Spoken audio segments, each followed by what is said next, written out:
प्रभु यीशु मसीह के नाम से सबको जय मसीह की। आज का वचन है उत्पत्ति की किताब उसका 26 अध्याय 12 और 13 वचन। फिर इसहाक ने उस देश में जोता बोया और उसी वर्ष में 100 गुना फल पाया और यहोवा ने उसको आशीष दी और वह बढ़ा और उसकी उन्नति होती चली गई, यहाँ तक कि वह अति महान पुरुष हो गया। मेरे प्रियो, कल के दिन में हम इसहाक के आशीष के विषय में हमने देखा। इसहाक किस तरह आशीष पाया उस विषय में हमने देखा, यानी कि अब्राहम जो कि उनका पिता था, अब्राहम के धर्म के कारण इसहाक को एक तरफ से आशीष मिला। दूसरी बात, इसहाक जो है परमेश्वर के साथ साथ चला, उस धर्म के काम के वजह से भी वह आशीष पाया। उसी का कंटिन्यूटी आज हम देखने वाले हैं। कल के दिन में हमने देखा कि जो कोई भी व्यक्ति परमेश्वर प्रभु यीशु मसीह के साथ साथ चलता है, धर्मी ठहरता है, उसके संतान आशीष पाएंगे। उसके संतान में एक पीढ़ी नहीं बल्कि 1000 पीढ़ी तक वह आशीष बना रहेगा। परमेश्वर उनको स्मरण करते रहेंगे। दूसरी बात है, अपने बच्चे अगर परमेश्वर के साथ साथ चलते हैं, धर्म के काम को करते हैं, तो उसके द्वारा भी आशीष पाएगा, यानी कि दोनों तरफ से अपने संतान आशीष पाएंगे और उनके संतानों को, यानी कि उनसे 1000 पीढ़ी आशीष पाएंगे। मेरे प्रियो, परमेश्वर के साथ चलने के लिए हमें हमारे बच्चों को सिखलाई देना है। ये विषय भी हमने कल के दिन में देखा। आज के दिन में हम इसहाक के विषय में ही हम देखने वाले हैं। यहाँ पर हम देखते हैं इसहाक एक जगह पर, यानी कि अन्य देश में जाता है, क्योंकि उनके देश में अकाल पड़ता है, जो कि उनके पिता अब्राहम के समय में भी अकाल पड़ा था। वह अकाल जो अलग था, और इसहाक जो कि अब्राहम के पुत्र इसहाक, उनके समय में भी अकाल पड़ा। दोनों अकाल में फ़र्क था। उस अकाल के समय में परमेश्वर से इसहाक इस तरह आज्ञा पाया कि तुम मिस्र में मत जा, जहाँ पर तू रहता है वहीं पर रह, यानी कि गरार में रह। परमेश्वर ने जिस तरह कहा, इसहाक अपने परिवार के साथ गरार में रह गया, जो कि फलिस्तियों के देश था। उस फलिस्तियों के देश में राजा के नाम अबीमेलेक था। वहाँ पर परमेश्वर का आशीष को लोग देखने पाए थे। परमेश्वर के आशीष इसहाक किस तरह पाया, इस वचन में हम देख सकते हैं। उस आशीष को इसहाक ने भी महसूस किया और इसहाक ने पाया, और बाकी लोग भी उस आशीष को देख रहे थे और देखकर जलन भी हुए थे। यहाँ पर देख रहे हैं, इसहाक जो है अबीमेलेक के देश में, फलिस्तियों के देश में गरार में जाकर बसने लगा। वहाँ पर इसहाक जो है कुछ काम कर रहा था, जोता बोया, यानी कि किसानी का काम कर रहा था। दरअसल हम देखते हैं एक किसान जो है जितना बोता है तो उसका लाभ आता है, वह 1 गुना लाभ कह सकता है, लेकिन इसहाक को उस तरह 100 गुना आशीष परमेश्वर ने दिया। कारण यह था, उनके पिता धर्मी व्यक्ति था, परमेश्वर के साथ साथ चलने वाला व्यक्ति था, और साथ साथ इसहाक भी परमेश्वर के साथ साथ चलने वाला व्यक्ति था, धर्मी जन था। क्योंकि अब्राहम ने इसहाक को धर्म के मार्ग में चलना सिखाया। परमेश्वर एक जगह पर अब्राहम को कहता है कि ये इनके संतान को मेरे धर्म के काम को सिखाएगा।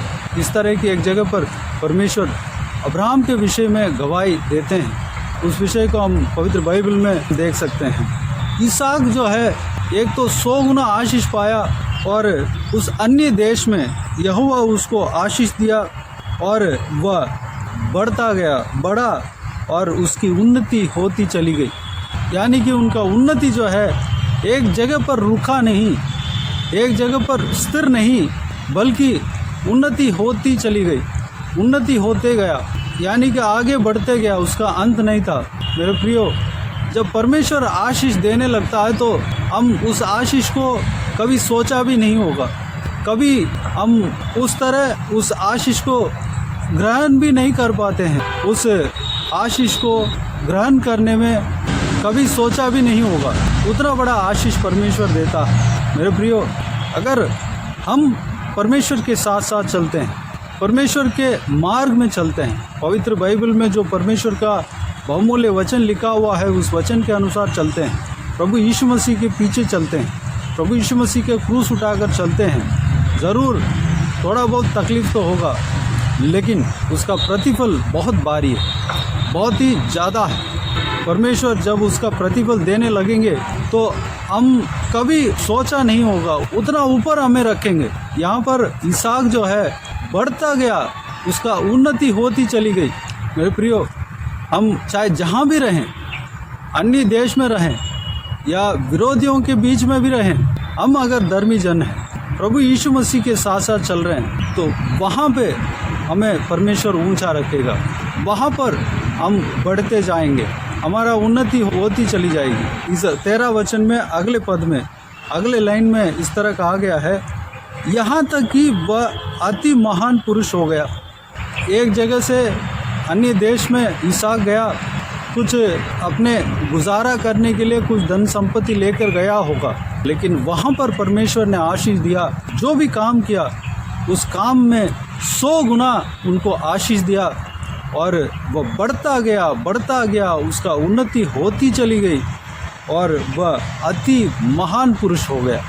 मेरे प्रियो, हम जहाँ रहते हैं हम वहीं पर परमेश्वर आशीष देने का सामर्थ्य रखता है। चाहे हम विरोधियों के बीच में भी रहें, चाहे हम अन्य देश में रहें, चाहे हम कहीं भी रहें, परमेश्वर हमें जब आशीष देना शुरू कर देते हैं तो हमारा उन्नति होती चली जाएंगी।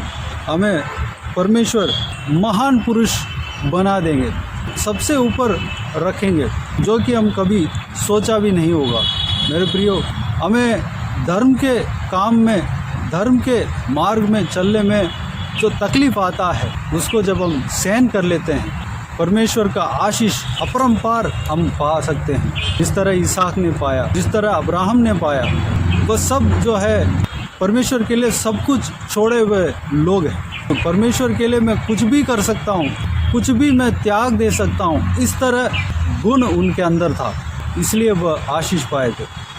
परमेश्वर ने कहा, तुम्हारा उस नगर को, उस देश को छोड़कर मैं जहाँ पर बसने के लिए कहा वहाँ पर जाकर बस। तो उस आज्ञा को उन लोगों ने पालन किया, तब परमेश्वर उनका ओबे करने का गुण, ओबीडियंट को देखकर, उनके विश्वास को देखकर उनको परंपर आशीष दिया। अरे प्रियो, परमेश्वर के वचन में हम जब पढ़ते हैं तो कई सारे धर्मी व्यक्ति है, धर्मी जन है, इस विषय का उदाहरण के रूप में देख सकते हैं। कई सारे जन, यूसुफ के विषय में देख लीजिए, यूसुफ परमेश्वर के भय मानकर खरी चाल चला। यूसुफ ने सोचा भी नहीं था कि अन्य देश जहाँ पे गुलाम बना था वहाँ पर परमेश्वर ने प्रधानमंत्री बना। जब परमेश्वर ने यूसुफ को आशीष दिया, उसके बाद उस देश के एक भी हरकत, कोई भी हरकत यूसुफ से पूछकर ही होगा, इस तरह की अधिकार उसके हाथ में आया। अरे प्रियो, हमें ये सारे उदाहरण को देखने के बाद हमको साफ साफ ये समझ में आना चाहिए कि हमें धर्मी व्यक्ति बनना ही हमारे लिए भला है, हमारे परिवार के लिए भला है, हमारा संतानों के लिए भला है।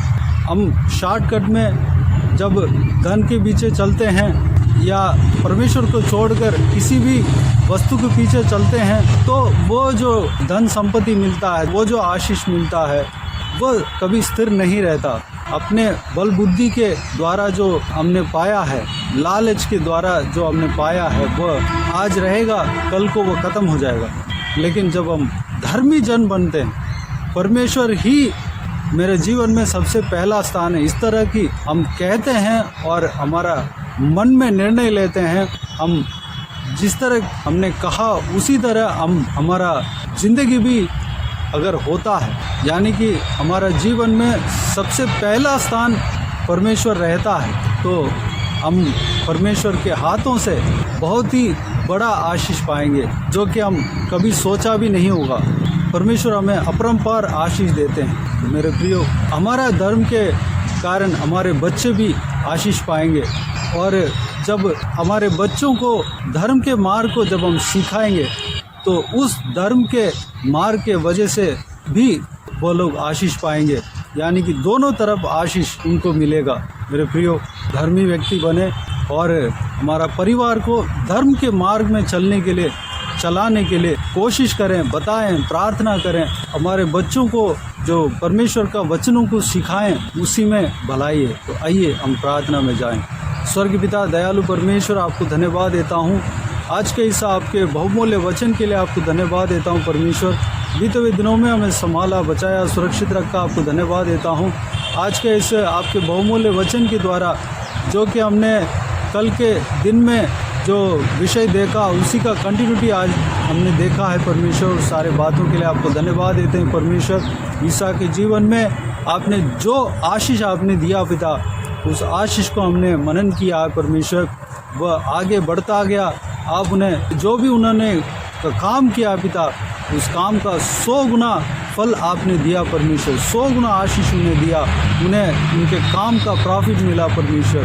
पिताजी, वह बढ़ता गया। वह आशीष जो है एक जगह स्थिर नहीं रहा, अंत नहीं हुआ, बल्कि वह आगे बढ़ता गया परमेश्वर। उसका उन्नति होती चली गई परमेश्वर। पिताजी, वह अति महान पुरुष हो गया पिता परमेश्वर। अपने देश में नहीं, बल्कि जहाँ पे वह अन्य देश में जाकर बसा, वहाँ पर इस तरह परमेश्वर आशीष पाया। लोग उनको देखकर परमेश्वर आश्चर्य हुए थे। उस देश का राजा भी उनका उन्नति को देखकर जलन किए थे परमेश्वर। मन में उनके अंदर जलन हुए थे परमेश्वर। पिताजी, उस तरह की आशीष परमेश्वर इसहाक को आपने दिया पिता, कारण वह धर्मी व्यक्ति था, उनके पिता धर्मी व्यक्ति थे परमेश्वर।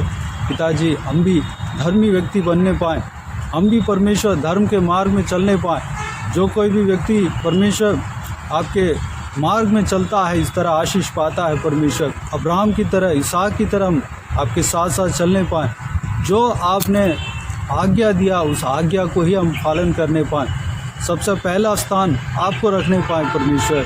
पिताजी, हमारा परिवार को भी धर्म के मार्ग को सिखाने पाएँ परमेश्वर। वो लोग हर एक जन सीखने के लिए पिता हम द्वार खोलने पाएँ परमेश्वर। पिताजी, उस धर्म के काम को सीखने के लिए परमेश्वर, हालेलुया परमेश्वर, हम उनको एनकरेज करने पाएँ परमेश्वर। धन्यवाद देता हूँ पिता। पहला स्थान हमारे घर में आपको देने पाएँ परमेश्वर, हमारा परिवार में आपको देने पाएँ, नौकरी में आपको देने पाएँ, बिजनेस में आपको देने पाएँ परमेश्वर। धन्यवाद। पढ़ाई में आपको देने पाएँ परमेश्वर। हालेलुया। जब हम अब्राहम की तरह, इसहाक की तरह, जब हम आपके आज्ञाओं के लिए पहला स्थान देते हैं, आपके लिए पहला स्थान देते हैं परमेश्वर, हमें आप अपरंपार आशीष देने का सामर्थ्य रखते हो, जो कि हम सोचा भी नहीं होगा कभी परमेश्वर। धन्यवाद देता हूँ पिता, हमें आशीष देना, संभालना परमेश्वर। इस वीडियो को देखने वाले हर एक जन को इसी तरह आशीष देना पिता, अपरंपार आशीष देना परमेश्वर। धर्म के मार्ग में चलने के लिए अनुग्रह देना पिता। किसी को भी कोई भी कमी घटी ना होने देना, भरपूर आशीष देना। कोई भी जन बीमार हो तो उनको आपके हाथों में सौंपते हैं। न छूना, चंगा करना प्रभु यीशु मसीह के नाम से चंगा होने पाए। जो कोई भी जन दुख में है, तकलीफ़ में है, परेशानी में है परमेश्वर, उनको आपके हाथों में सौंपते हैं। उनका दुख को, तकलीफ़ को, परेशानी को दूर करना पिता, आंसुओं को पहुँचना, न छूना, चंगा करना परमेश्वर। धन्यवाद देता हूँ पिता। हालेलुया। जो कोई भी जन जहाँ कहीं भी जाते हैं, आते हैं, उनके संग रहना, आपके हाथ हमेशा उनके ऊपर बने रहने पाए पिता। अनुग्रह देना, उनके साथ रहना परमेश्वर। धन्यवाद। हालेलुया। बाकी सारे बातों को आपके हाथों में सौंपते हैं पिता। बुजुर्ग व्यक्तियों को आपके हाथों में सौंपते हैं। आशीष देना, सुरक्षित रखना, शरीर में बल, ताकत, सामर्थ देना परमेश्वर। लंबी उम्र देना पिता। धन्यवाद। हालेलुया। आपके परमेश्वर राज्य में प्रवेश होने के लिए परमेश्वर तैयार करना परमेश्वर। धन्यवाद देता हूँ पिता। इस्तेमाल करना पिता, आपके राज्य के लिए इस्तेमाल करना। हालेलुया। बच्चों को आपके हाथों में सौंपते हैं, उनके संग रहना, सुरक्षित रखना, बुराई से बचाना परमेश्वर। आपकी महिमा के लिए इस्तेमाल करना पिता। धर्म के मार्ग में चलने पाए, अनुग्रह देना पिता। बाकी सारे बातों को आपके हाथों में सौंपते हैं। सारा आदर, महिमा, जलाल आपको मिलते रहे। सारा दुआ प्रार्थना को प्रभु यीशु मसीह के नाम से मांगते हैं, सुनो और ग्रहण कर। आमीन, आमीन। प्रभु यीशु मसीह के नाम से प्रभु यीशु मसीह का आशीष और अनुग्रह हम सभी के ऊपर बने रहें। आमीन आमीन। मेरे प्रियो, इस चैनल को सब्सक्राइब करें और शेयर करें। अगर किसी को भी प्रार्थना का विषय हो तो डिस्क्रिप्शन में दिए हुए नंबर पर कॉल करके प्रार्थना करा सकते हैं। हम आपके लिए प्रार्थना करेंगे। आप अपने व्यक्तिगत प्रार्थना में हमारे लिए प्रार्थना कीजिए, सेवकाई के लिए, सेवकाई का उन्नति के लिए, सेवकाई में जुड़े हुए हर एक जन के लिए, हर एक आत्मिक उन्नति के लिए, तरक्की के लिए, आत्मिक आशीष के लिए, संसारिक आशीष के लिए, पारिवारिक आशीष के लिए प्रार्थना करें। प्रभु यीशु आप सबको आशीष दे। इस सेवकाई के द्वारा परमेश्वर आपके जीवन में कार्य किया हो वो भी हमें बता सकते हैं, ताकि हम सब मिलकर परमेश्वर को धन्यवाद दे सकें, महिमा कर सकें। प्रभु यीशु आप सबको आशीष दे। आमीन आमीन।